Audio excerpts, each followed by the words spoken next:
The TOS TV network mobile app is now available. You can now catch up on our breaking news, stream our programs live, watch out for the latest update on sport and politics as they unfold. You can also get notifications for our upcoming programs and events. All these on our TOS TV network mobile app, available on Apple Store and Google Play Store. TOS TV News from Africa by Africans. Hello everyone and welcome to today's episode of the Osasu Show. First things first, I'd like to thank each and every one of you for participating in the Osasu Show Symposium. The second edition was such a huge success due to your participation and your attendance and just your positive feedback about the entire event. Again, it's our duty as the Electorate to hold our leaders accountable, and we did just that at the second edition of the Osasu Show Symposium, themed Nigeria Rising, It's Time, establishing social accountability between the electorate and leaders. As you saw last week, we brought you the first part of the highlights of the symposium. This week, we bring you the concluding parts of this edition. Don't go anywhere, it promises to be very interesting.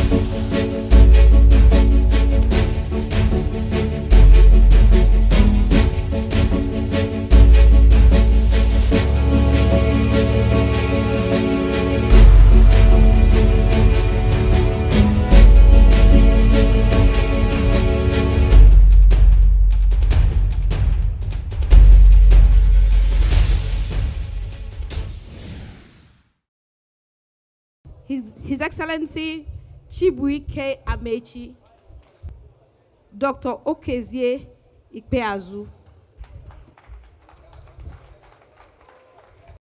The Yes Party, Mr. Ali Shoyode. Please welcome Mr. Tokpe Fashua, and he is with the Abundant Nigeria Renewal Party. We didn't lie. We believed. No, we didn't lie. We believed what we were promising Nigerians. We believed it would happen. We believed we were going to work so hard to make it happen.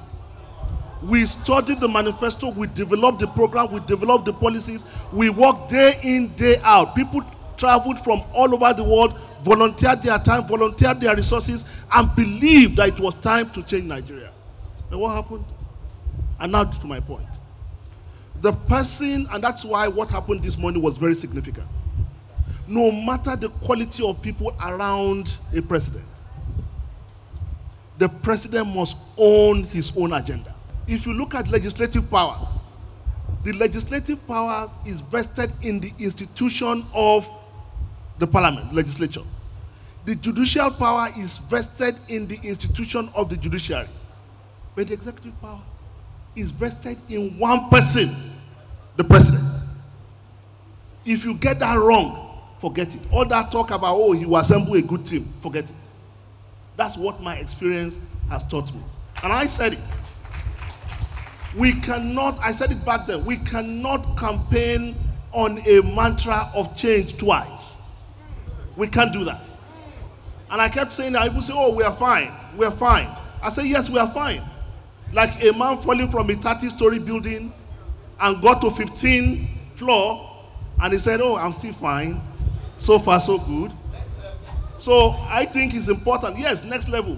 But for us to move to the next level, we must probe the foundation. This level we are in, what has it given us? That is the question. Thank you very much. God bless. Thank you, Malam Balaji. One for all of us. Each one of us here has the credibility, the quality that is desired to make either your community or our state better and prosperous. At the end of the day, I quite like what my brothers and sisters have been sharing with us.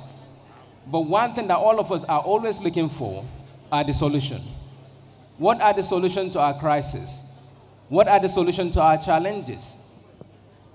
This is the reason why we, in the Yes Party, were able to give you the yes factor. The yes factor basically takes into consideration that the first word, the first letter of our yes is Y, for youth.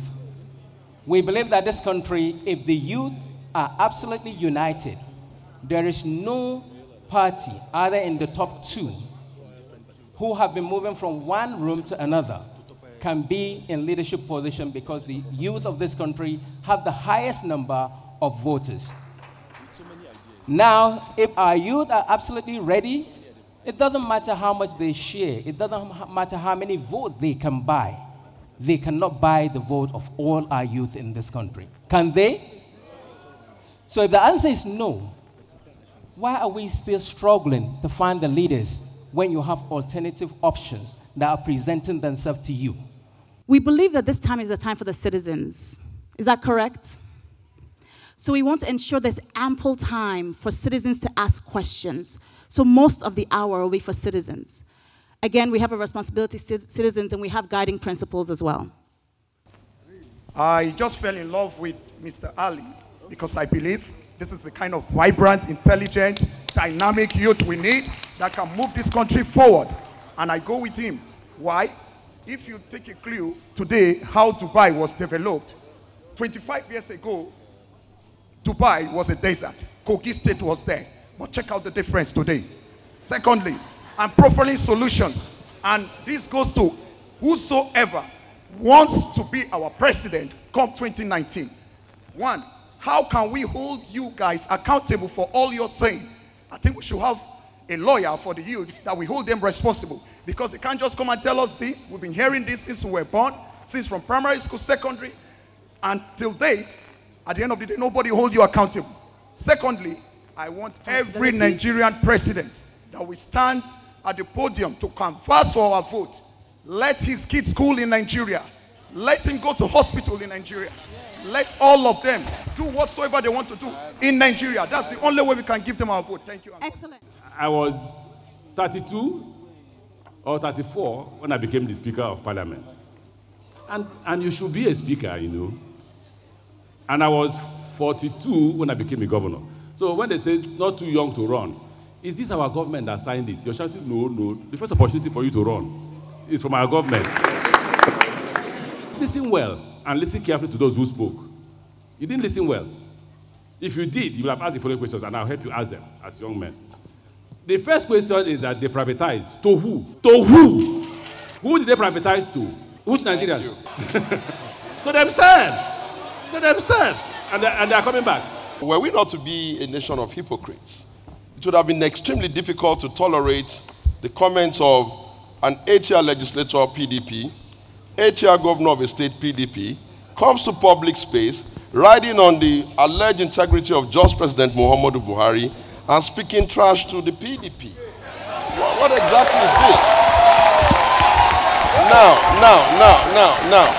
We had assumed, we had signed up to an issue-based campaign. I just want to beg the operators of this present government to stick to the issues. We can give as good a punch as we get. Now, financial inclusion. We speak about opening up the economy, majorly so that those who have the competencies to drive growth can be given the enabling environment to create value, and our people can plug in. Someone has asked, who are we selling NNPC to? Does Glo belong to a European? Does Rwanda belong to a European? What we are saying is this: the paradigm has to shift. You cannot run businesses as a government institution when you're supposed to be a regulator. You need to stick to one role. If you're going to be regulating, then stay on regulation. Let those with the capacity to run business.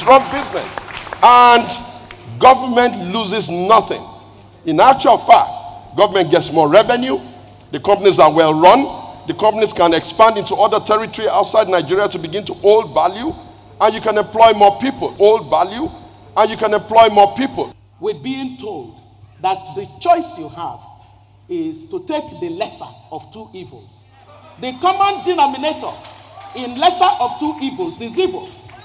And so, if somebody has sold that to you, that you actually, the best you deserve, is something that is evil but lesser, what can I say to you? You deserve much better. You deserve much better. Final thing. Thank you. My very final point. My very final point is this.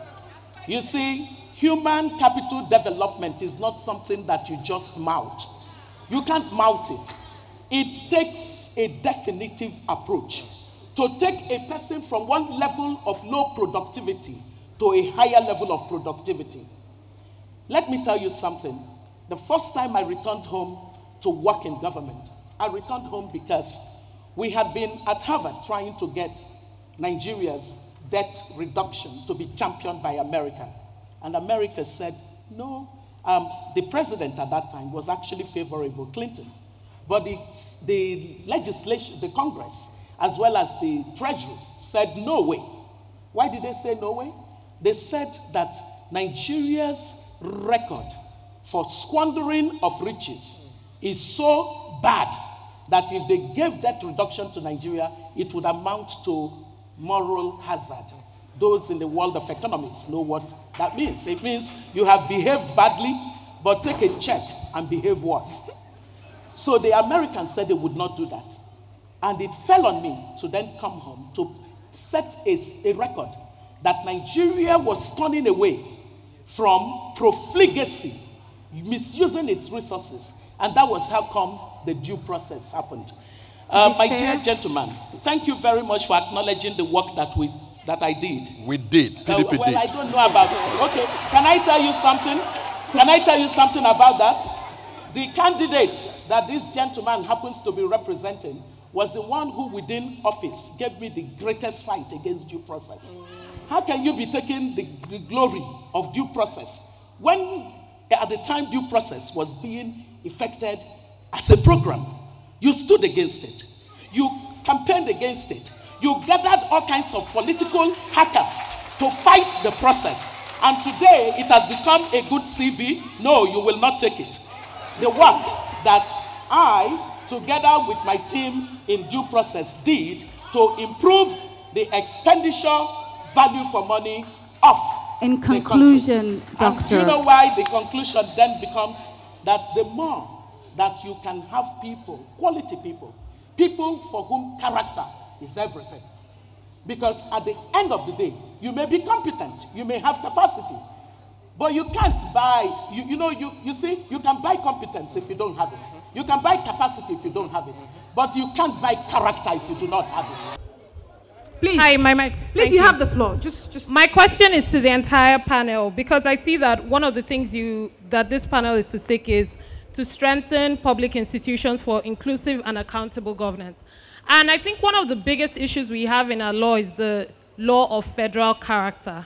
I want you guys to address the relevance of that to Nigeria's current state and why it matters, why does it matter, why is your employability based on where you are from as against the quality, your skill set that you can deliver to the government. Thank you very much. I just want to educate Nigerians and also ask for your support that I have a bill right now before the Senate to abolish state of origin and replace it with state of residence.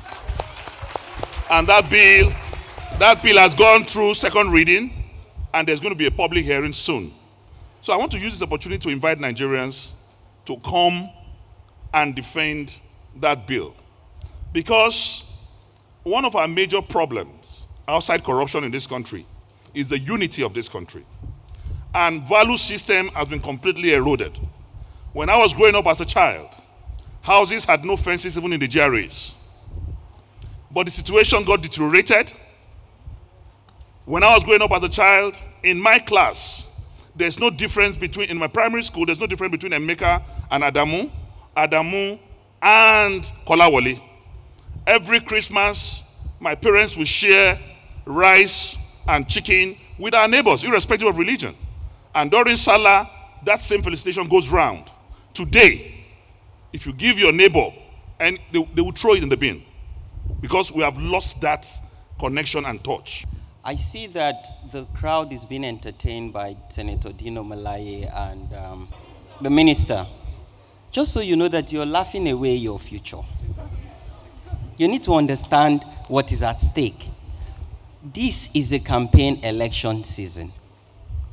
Nigeria is in debt. We have a lot of money to pay back. This election is not about the APC or the PDP. Your problem is not the APC or the PDP or other parties. You need to understand that you are the solution, not them.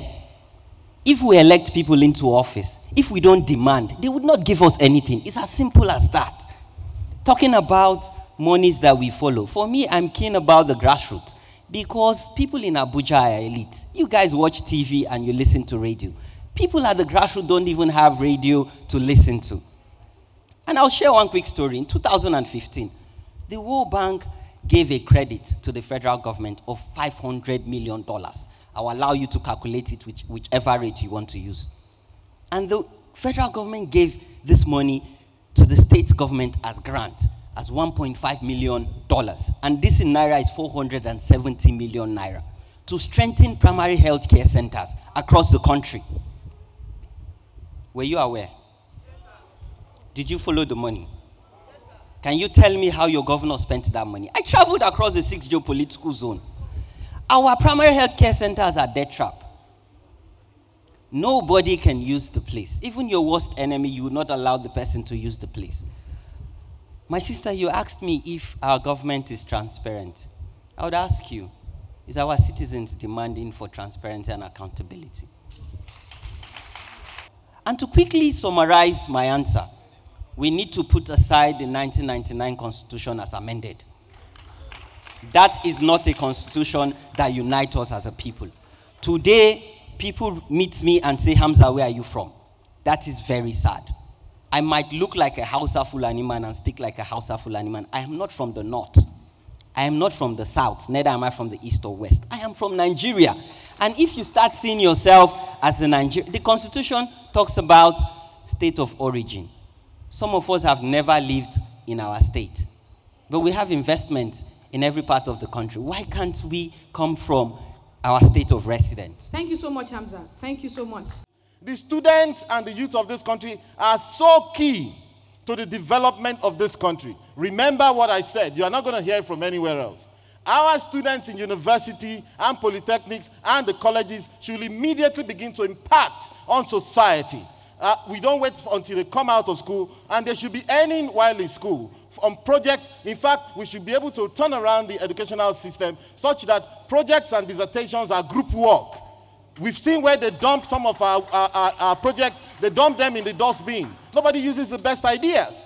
This is a country that hopes to import its own development. You cannot import your development. I understand a Chinese man drives the train between Kaduna and Abuja. Where's the minister?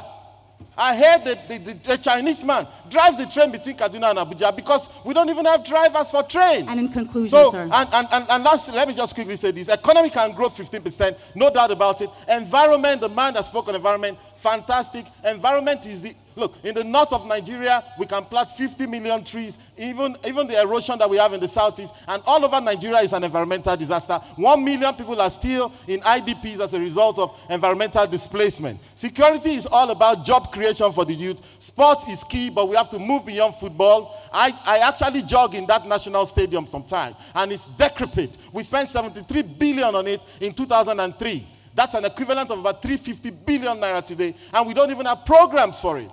And the place is, so basically that's it. Let's vote for me, come 2019. We, the youth, can do it. This is our time, and let's get it done. Thank you very much. Thank you very much. For me, there are 3 fundamental things that I think as young people we need to be very, very particular about.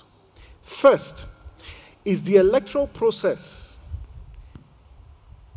credible enough that when we go to vote on the 16th of February and the 2nd of March, that our votes will count? The second issue for me, and flowing from that, is let's look at electoral technology. In fact, let's look at election security, and I'll just harp on election security. Today, we know that our security agencies constitutes the greatest threat to credible elections in this country. Secondly, we know that our security agencies are now instruments of voter suppression. Osun is a classic example where security men prevented voters from casting their votes. It is a dangerous trend and we must rise up against it. We know for sure that INEC cannot conduct elections if the security agencies do not guarantee the security of INEC officials as well as the materials.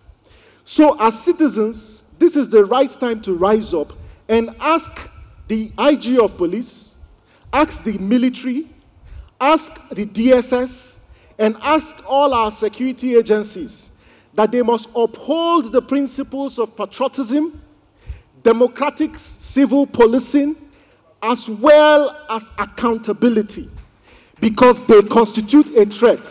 INEC in itself can rise up and say, we will conduct credible elections. But look at what happened in 2015. The security agency said they cannot guarantee security for election officials. Today, we are not only grappling with insurgency, but the humanitarian situation has risen. Across the entire country, we've got IDPs. Either IDP situation occasioned by environmental hazards or flood, or the farmer herders crisis, or even insurgency or the level of criminality. In addition to the questions that have been asked, you just summarize everything together, sir. Thank you. Well, thank you very much. I think that the hallmark of democracy is that the people should be in charge, and the leaders and those who serve at their liberty. To that extent, there are institutions and frameworks that are established to make sure that every public officer should be accountable. But two things are important. The first one is that leadership is a social contract between the leader and the led. But because it is a contract, there is a moral burden on the leader to make himself available for accountability. Otherwise, we will continue to circumvent the institutions that have been established to bring us to account. What do I mean by this? As an executive governor, the legislature and the judiciary are supposed to watch and hold the governor accountable for his activities. But be that as it may, the governor also has a moral burden to make himself available and not to circumvent the valves that have been put in place to bring him to account. Because if that happens, it becomes a rat race. The legislature will be chasing the executive, and the executive will be manipulating the legislature. So we crave for a time when the legislature will indeed become completely divorced from the apple strings of the executive, in which case physical independence and also operational independence. That's it for today's program. To watch extended clips, you can visit our website, tostvnetwork.com. To read my personal articles, you can visit my website, osasuigbenadion.com. Don't forget to follow us on social media at The Osasu Show, at TOSTV Network, at Osasu Igbenadion, and at The Osasu Show Foundation on Instagram, Facebook, and Twitter. I'll see you same time, same place next week, and until then, take very good care of yourself. God bless you. The TOS TV Network mobile app is now available. You can now catch up on our breaking news, stream our programs live, watch out for the latest update on sport and politics as they unfold. You can also get notifications for our upcoming programs and events. All these on our TOS TV Network mobile app, available on Apple Store and Google Play Store. TOS TV News from Africa by Africans.